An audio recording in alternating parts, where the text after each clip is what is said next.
Hi everyone, आपका बहुत बहुत स्वागत है मेरे चैनल पर कहानी वाला स्वप्निल। आज मैं आपको सर्च एंड रेस्क्यू ऑपरेशंस की कुछ सच्ची घटनाएं बताऊंगा। ये सारी कहानियां नॉर्थ अमेरिका के ही एक सर्च एंड रेस्क्यू ऑफिसर की लिखी हुई किताब की है और ये सारी कहानियां बहुत ही ज्यादा चौंका देने वाली है। आमतौर से लोग अगर कहीं भी खो जाते हैं तो 1 या 2 दिन में वो उसी जगह के आसपास जरूर मिल जाते हैं, मगर इन कहानियों में ये लोग जिंदा या मरे हुए ऐसी जगहों पर पाए गए कि उनका इस तरह वहां पाया जाना लगभग नामुमकिन ही लगता है। ये सर्च एंड रेस्क्यू की सीरीज का 4था एपिसोड है, तो उम्मीद है आपको ये अच्छा लगेगा। अगर आप चैनल पे नए हैं और अगर आपको मेरी कहानियां अच्छी लगती है तो जरूर मेरे चैनल को सब्सक्राइब भी कर ले। तो वीडियो को पूरा एंड तक सुनिएगा। तो चलिए अपने हेडफोन्स लगा लीजिए ताकि हम शुरू कर सके आज की कहानियां।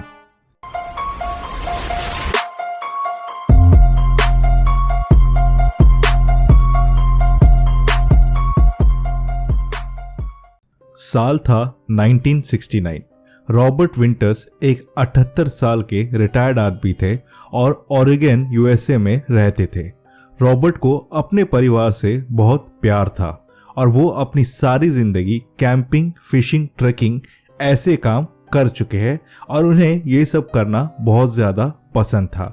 1969 के अक्टूबर महीने में रॉबर्ट और उनके 3 बेटे स्पार्क्स लेक नामक एक जगह पे जाते हैं अपनी सालाना हंटिंग ट्रिप के लिए।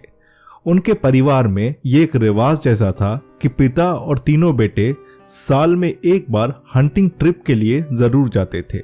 ये लोग इस जगह पे लगभग 20 साल से आ रहे थे और पूरे एरिया को बहुत अच्छे से जानते थे। इन लोगों ने लेक स्पार्क्स के पास के माउंटेन के बेस पर ही अपना कैंप सेटअप किया था और पहले 2 दिन सब कुछ बहुत अच्छा गुजरा और कोई दिक्कत नहीं हुई थी। 8 अक्टूबर को उन्हें पता चला कि एक बहुत बड़ा स्नो स्टॉर्म यानी बर्फीला तूफान आने वाला है इस एरिया में। इस बार इन्होंने ये तय किया कि माउंटेन में न जाकर वो लोग कैंप के आसपास के इलाके में ही हंटिंग करेंगे और रात को कैंप साइट से सब मुलाकात करेंगे। वो चारों अलग अलग दिशा में चले जाते हैं और शाम को अंधेरा होने के पहले सब कैंप साइट पे वापस आ जाते हैं, सिवाय पिता रॉबर्ट के। जैसे जैसे अंधेरा होता गया रॉबर्ट के तीनों बेटे बहुत घबरा गए, क्योंकि कारण था वो स्नो स्टॉर्म भी आने वाला था। वो लोग अगले 1 घंटे तक रॉबर्ट को ढूंढते हैं, पर जब रॉबर्ट का कोई पता नहीं चलता है तो उन्होंने वहां के सर्च एंड रेस्क्यू टीम से संपर्क किया और तुरंत ही एक बहुत ही बड़ा सर्च एंड रेस्क्यू ऑपरेशन शुरू हो जाता है। अगले 24 घंटों तक रॉबर्ट का कोई पता नहीं चलता है और मुश्किल बात यह थी कि वहां पे बहुत ज्यादा स्नो गिर चुका था और इस कारण चल के रॉबर्ट को ढूंढना बहुत ही मुश्किल हो रहा था। तो सर्च एंड रेस्क्यू टीम्स ने हेलीकॉप्टर बुलवाए इस पूरे एरिया को हवा से सर्च करने के लिए। जब वो हेलीकॉप्टर आते हैं तो उन्हें माउंटेन पे 2000 फीट ऊपर कुछ पैरों के निशान दिखाई देते हैं, पर सब ये सोचते हैं कि ये रॉबर्ट के हो ही नहीं सकते, क्योंकि उन सब ने बात की थी वो शाम में कैंप में ही मिलेंगे और तो और रॉबर्ट के पास ऐसा कोई सामान भी नहीं था कि वो 2000 फीट इतने स्नो स्टॉर्म में पहाड़ पे चढ़ाई कर सके।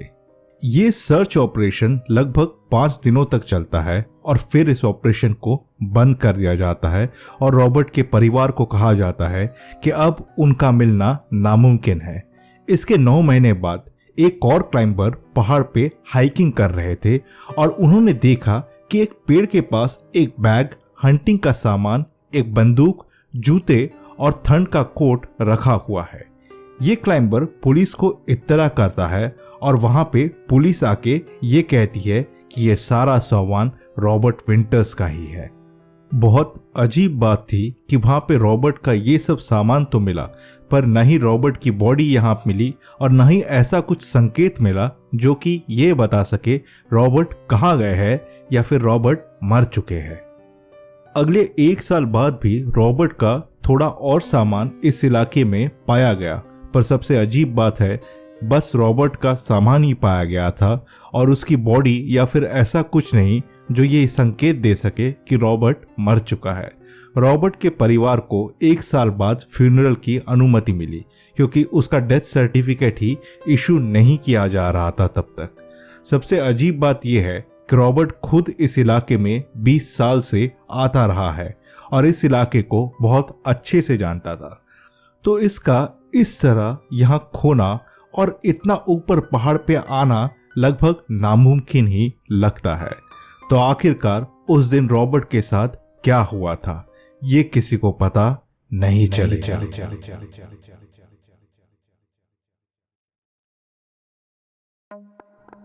आइए सुनते हैं आज की दूसरी कहानी। फरवरी 19, 1999 डॉक्टर कैथरीन वोंग, जो कि एक बच्चों की डॉक्टर थी, कैलिफोर्निया में बेयर वैली स्की रिसोर्ट में स्कीइंग करने के लिए जाते हैं। कैथरीन के साथ उसके पति जॉन, 3 में से 2 बेटे और दूसरे रिलेटिव भी थे। कैथरीन 47 साल की थी और उसके परिवार को स्कीइंग करना बहुत ही ज्यादा पसंद था। वो लोग सुबह में रिजॉर्ट पे पहुंचते हैं और थोड़ा फ्रेश होने के बाद स्कीइंग करने के लिए निकल जाते हैं। सारी सुबह बहुत अच्छे से स्कीइंग करने के बाद लगभग 11:30 बजे सब लोग वापस लॉज में जाते हैं लंच करने के लिए। लंच करने के बाद कैथरीन के दोनों बेटे और उनके रिलेटिव कहते हैं कि वो बहुत थक चुके हैं और तुरंत स्कीइंग करने नहीं जाना चाहते। ये सुन के कैथरीन और उसके पति जॉन कहते हैं कि वो तो अभी के अभी स्कीइंग करने जाएंगे। जॉन और कैथरीन एक के बाद एक स्कीइंग चालू करते हैं। जॉन नीचे आके कैथरीन का इंतजार कर रहा था, मगर कुछ देर बाद भी कैथरीन नीचे नहीं आती है। जॉन को लगता है जरूर कैथरीन को कहीं पे चोट लग गई होगी और वो धीरे धीरे स्लोप पे ऊपर जाता है पहाड़ चढ़ते हुए, ये देखने के लिए कि कैथरीन कहाँ बैठी हुई है। जॉन एकदम ऊपर पहुंच जाता है पर कैथरीन कहीं भी नहीं मिलती है, तो वो तुरंत वहां पे स्कीइंग रिजॉर्ट वालों को बताता है और फिर वो लोग खुद ढूंढने की कोशिश करते हैं कि कैथरीन कहीं स्कीइंग करते करते आसपास के जंगलों में तो नहीं चली गई है, मगर उन्हें वहां ऐसा कोई भी स्कीइंग का निशान नहीं दिखता है जो कि जंगलों में जा रहा हो। 2 घंटे ढूंढने के बाद पुलिस को बताया जाता है और तभी एक बहुत ही बड़ा सर्च एंड रेस्क्यू मिशन शुरू होता है। रात तक बहुत दूर दूर तक सर्च किया जाता है पर कैथरीन का कभी भी पता नहीं चलता है। अगले 2 दिनों तक कई 100 लोग इस मिशन का हिस्सा होते हैं, मगर कहीं से भी कैथरीन का पता नहीं चलता है। और 2 दिन बाद वहां के search and rescue teams Catherine के घर वालों को इत्तला करते हैं कि वो समझते हैं अब कैथरीन इस दुनिया में नहीं होगी और उन्हें ये सर्च ऑपरेशन बंद कर देना पड़ रहा है। न्यूज़ चैनल्स ने यह भी कहा कि उस वक्त हो सकता है इसमें जॉन का भी हाथ हो और शायद कैथरीन खुद ही जॉन से तंग आके भाग गई हो। मगर जॉन एक लाई डिटेक्टर टेस्ट लेते हैं और जब उनकी शादी के बारे में पूछा जाता है तो ये पता चलता है पिछले 20 सालों से वो दोनों बहुत ही खुश और हैप्पी कपल की तरह रह रहे थे और उनमें कोई भी तकरार नहीं थी। कैथरीन के खोने के 4 महीने बाद उसका स्कीइंग का सामान और बैग उस रिसोर्ट के पिछले पहाड़ी पे 5 मील दूर पाया गया था। और तो और उसका शरीर के हिस्से या फिर हड्डियां 1 मील लंबे रास्ते पे फैले हुए पाए गए थे।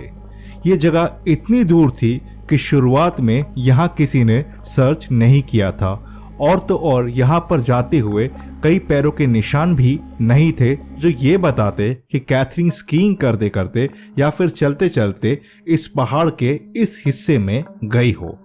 कई लोगों ने ये कहा कि उसकी बॉडी को देखते हुए लगता है कि कैथरीन के मरने के बाद कई जंगली जानवरों ने उसके शरीर को खींचा होगा, इसीलिए उसकी हड्डियां इतनी दूर दूर पाई गई है। और कुछ लोगों का कहना है कि शुरुआत से ही ये किसी जंगली जानवर का हमला लगता है, यानी कैथरीन जब स्कीइंग कर रही थी तभी किसी जंगली जानवर ने उस पे हमला किया होगा और उसे खींचते हुए इस जगह पे ले आया होगा। बहरहाल सवाल ये उठता है, ये कौन सा जानवर है जो इस स्कीइंग रिसोर्ट के आसपास है और क्या और भी लोग इसके शिकार हो सकते हैं या नहीं नहीं नहीं नहीं नहीं।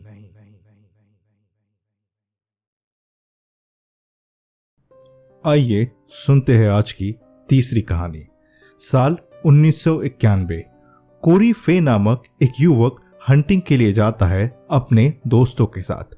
कोरी को हंटिंग का बहुत ज्यादा शौक तो नहीं था, मगर वो कभी कभी दोस्तों के साथ हंटिंग कर लिया करता था। 3 दोस्त अपनी गाड़ी में जाते हैं हंटिंग के लिए और उस जगह पे पहुंचते हैं सुबह 7 बजे। ये तय होता है कि तीनों अकेले हंटिंग करेंगे और शाम को 6:30 बजे ही वापस गाड़ी के पास मिलेंगे। शाम के 6:30 बज जाते हैं और कोरी के दोनों दोस्त गाड़ी के पास आके पहुंचते हैं, मगर कोरी नहीं। वो दोनों दोस्त थोड़ी देर के लिए ढूंढते हैं, मगर जब कोरी का कोई पता नहीं चलता है तो पुलिस को बताया जाता है और एक सर्च ऑपरेशन चालू हो जाता है। 10 दिनों तक 4 हेलीकॉप्टर, 7 स्निफिंग डॉग्स, घुड़सवार सर्च एंड रेस्क्यू ऑफिसर्स और लगभग 250 लोग इस सर्च में हिस्सा लेते हैं, मगर फिर भी कोरी का नामो निशान तक नहीं मिलता है। 10 दिनों बाद ऑफिशियल सर्च को बंद कर दिया जाता है, पर फिर भी कई लोग कुछ हफ्तों तक सारे जंगल को ढूंढते हैं ताकि कोरी का कोई पता चले, मगर कोरी का कुछ पता नहीं चलता है। कुछ लोगों को यह भी शक होता है कि कहीं कोरी के ही दोस्तों ने उसे गलती से गोली तो नहीं मार दी है और फिर उसकी बॉडी को दफना दिया हो। पर उनकी टीम में 7 स्निफिंग डॉग्स थे। अगर ऐसा कुछ होता तो वो कुत्ते जरूर कोरी की बॉडी को ढूंढ निकालते।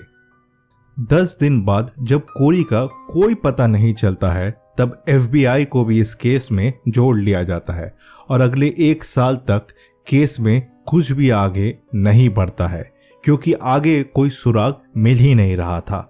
नवंबर 1992 में एक हंटर उसी जंगल में हंटिंग कर रहा था और उसे एक बैग और एक राइफल मिलती है।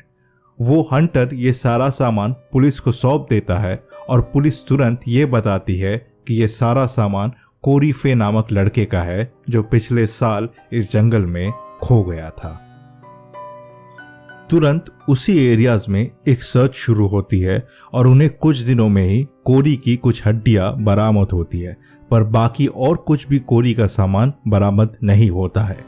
कोरी का ये सामान जहां पे मिला था और कोरी साल के जिस वक्त लापता हुआ था, ये बिल्कुल नामुमकिन था कि कोरी वहां से इस जगह पे आया हो, क्योंकि इस रास्ते पे लगभग 10 फीट से ज्यादा का बर्फ रहता है और कोई भी इस रास्ते पर और इस पहाड़ पे साल के उन 2 या 3 महीने तक नहीं जा सकता है।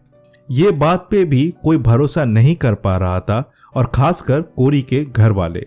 उसके घर वालों ने एक इंटरव्यू दिया था जहां उन्होंने कहा था कि कोरी ने जंगल और पहाड़ों पे रहने की बहुत सारी ट्रेनिंग्स की थी, और ऐसी ट्रेनिंग्स में यह बताया जाता है कि सर्दी के समय हमें पहाड़ पे ऊपर की तरफ नहीं बल्कि नीचे की तरफ जाना चाहिए, क्योंकि ऊपर की तरफ तापमान और कम होता है और खोए हुए आदमी का सरवाइव करना मुश्किल होता है, जबकि अगर हम नीचे की तरफ आए तो लोग हमें ढूंढ भी सकते हैं और तापमान भी कम होता है, जिससे हमारा सरवाइव करने का मौका और ज्यादा हो जाता है। तो कोरी के घर वाले यही कह रहे थे कि ऐसी ट्रेनिंग पाने के बाद कोरी ठीक उसका उल्टा करेगा, ये बिल्कुल नामुमकिन था। बहरहाल कुछ लोगों का ये भी कहना है कि ये शायद किसी जानवर का हमला हो, मगर ऐसा कौन सा जानवर है जो कि एक 17 साल के तगड़े लड़के को उसके बैग और राइफल के साथ पहाड़ पे 300 फीट से भी ज्यादा ऊपर खींच के ले जा सके, और वो भी 10 फीट से ज्यादा स्नो में। तो ये किस्सा भी बाकी के किस्सों की तरह बहुत ही अजीब है, क्योंकि कोरी के साथ उस दिन क्या हुआ था ये राज भी कोरी के साथ ही चला गया।